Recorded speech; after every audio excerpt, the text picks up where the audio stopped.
देखा जाए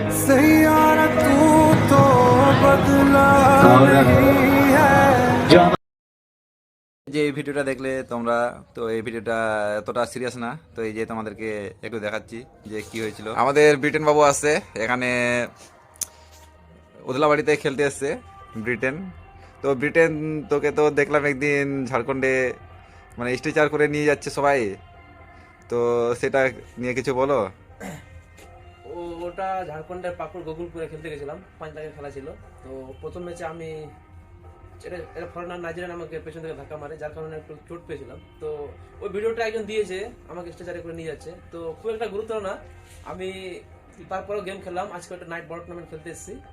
তো এটাই, যারা ভিডিওটা দেখেছে ওরাই তো ভাবছে আমার অনেক বড় কিছু হয়েছে আর কি।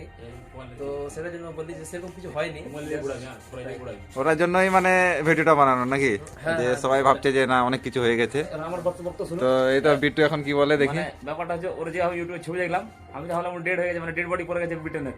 তখন দেখছি না, জিন্দা আছে পরে। ওই জন্য আমি জিজ্ঞেস করছি বেঁচে আসছি কি হবে ওই খেলতে গিয়ে। পরে ম্যাচ দেখছি নাকি খেলেনি, আমি পরে ম্যাচ খেলেনি, আরো সবাই সন্দেহ ব্রিটেনের কিছু হয়ে গেছে। আর আমি জিন্দা দাঁড়িয়ে আছে, আমার শান্তি পেলাম। এখন তোমরাও শান্তিতে আছো, হ্যাঁ বেঁচে আছে। সবাই কমেন্ট করছিল যে কি হয়েছে, বড় সবাই চটে গেছে না একবারে আহত হয়ে গেছে। তো ওটার জন্য এই ভিডিওটা বানানো। তো এখন সবাই ফিট দেখতে পাচ্ছ। এখন আমরা এই তো এসছি খেলতে উদলাবাড়িতে বড় টুর্নামেন্ট। তো এখানে একজন শুয়ে আছে, কিছু বলবে না, এখন একটু ব্যস্ত আছে, ঠিক আছে।